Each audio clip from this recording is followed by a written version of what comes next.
Welcome to the Explainer. Today, we're taking something that most of us completely take for granted and looking at it through a totally new, incredibly vital lens, the humble staircase.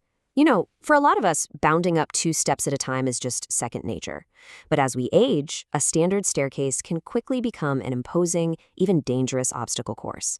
So today, we're going to transform dry, highly technical architectural and government safety codes into a 3-dimensional, metaphorical climb. We're going to literally build the perfectly engineered, elderly accessible staircase right before your eyes, from the foundation all the way up to the handrails. Let's get started. Okay, let's dive right into this.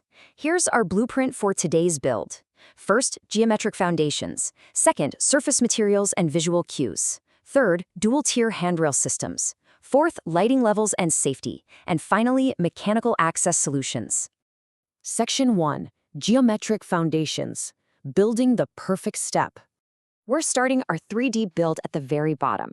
Now, a standard step might seem totally fine to you or me, but for older adults, the margin for error is virtually 0. When you map out the exact dimensions required, the depth of the step, the actual place where the foot lands, must be a minimum of 27 to 30 centimeters. This ensures the entire foot, or even a walking cane, has a completely secure, flat platform to rest on. Meanwhile, the height of the step is strictly capped. So the crucial point here is 15 to 16 centimeters. That's the absolute maximum safe step height, or what architects call the riser. Anything higher than 15 or 16 centimeters forces an older adult to overexert their knees and hips, which drastically increases the chance of catching a toe and tripping forward. And nobody wants that. But getting the height and depth right, well, that's really just the start. There are a few additional geometric rules that create total predictability. First off, there can be absolutely no protruding edges on the lips of the steps. Those are instant trip hazards. Furthermore, uniformity is king here. Every single step has to have the exact same height and depth, so the brain can kind of automate that climbing rhythm. And crucially, we have to build in flat landings every 8 to 12 steps. These aren't just fancy architectural flourishes, they're mandatory resting points to prevent exhaustion midway through a climb. Because, let's be real, at a certain age, a flight of stairs can feel like Mount Everest. Section 2, surface materials and visual cues. Basically, seeing the climb. Now that our geometry is set, we've got to consider what actually covers it. I want you to think about this chilling reality. To someone with age-related vision impairment, a dark-colored carpet with slight edges can literally be perceived as a dangerous, bottomless hole in the floor. That kind of optical illusion can absolutely freeze someone in their tracks, or worse, cause a dangerous misstep. To eliminate this cognitive confusion, the engineering solutions are incredibly specific. We have to install 4 to 5 centimeter non-slip, high-contrast strips right on the edge of every single step. This visually maps the edge of the drop for the brain, making it super clear. We also need high contrast between the floors, the walls, and the stairs, so the boundaries of the whole space are obvious. And we have to absolutely banish 2 things: patterned carpets, which camouflage edges, and glossy floors, because you want a staircase, not a dangerous ice rink. Section 3. Dual-tier handrail systems. Physical support. So our surfaces are safe, now we need lateral support. Now what's really interesting about the engineering here is that we aren't just talking about a single handrail. For maximum fail-safe security, modern accessible guidelines require a dual-level support system on both sides of the staircase. Let's walk through how this builds into a comprehensive safety net. Step 1. The primary handrail is installed at a height of exactly 90 centimeters. Step 2. For new builds, a secondary handrail is actually required at 70 centimeters. This is to accommodate different postures, heights, or even wheelchair users maneuvering nearby. And step 3, and honestly this is a brilliant life-saving detail, the ends of these handrails must curve inward and attach directly to the wall. Why?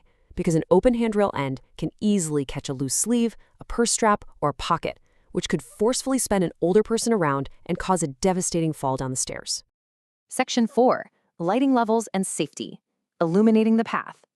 Obviously, none of our physical supports matter if the user steps into the shadows. And the DAT brilliantly illustrates how lighting an accessible staircase isn't just about throwing a single bright bulb in the ceiling, it's about strategic, targeted illumination. At the most dangerous transition points, so the very start and the very end of the staircase, you need a powerful 200 lux of illumination. However, on the flat, safer landings, the requirement drops slightly to 150 lux. Furthermore, controlling that light has to be effortless. Light switches should be phosphorescent, meaning they glow in the dark so they can be instantly found, and they need to be positioned exactly between 90 to 110 centimeters from the floor. And to prevent that dangerous glare we talked about earlier, ambient sidestep lighting is highly recommended. It throws the light horizontally, exactly where the feet need to land, illuminating the steps brilliantly without blinding the person looking down. Section 5. Mechanical Access Solutions. What happens when climbing is just impossible? So, we've reached the top of our metaphorical climb, but we have to address a harsh reality. Sometimes physical stairs, no matter how perfectly they're designed, are simply insurmountable.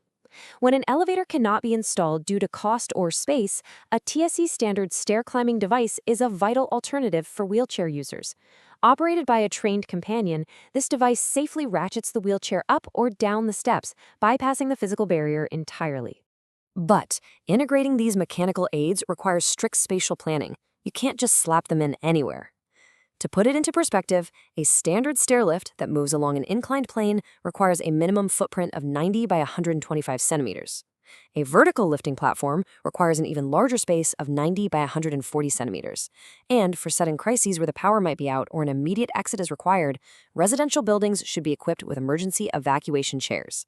These feature specialized stair-descending wheels, allowing a companion to smoothly glide a seated elderly person down to safety. So, there it is. We've built our perfect staircase. From the precise 15 to 16 centimeter maximum step height to the high contrast 4 to 5 centimeter warning strips, the dual 90 and 70 centimeter handrails, and that strategic 200 lux lighting. It takes all of this coming together to turn a barrier into a safe pathway. So I want to leave you with this provocative question. Are the environments you navigate every single day truly engineered for the future of our aging society? Take a look around your own home, your apartment building, or your local public spaces through the lens of the metrics you've just learned in this explainer. The blueprints for safety exist. It's just up to us to build them. Thanks so much for joining me on this climb.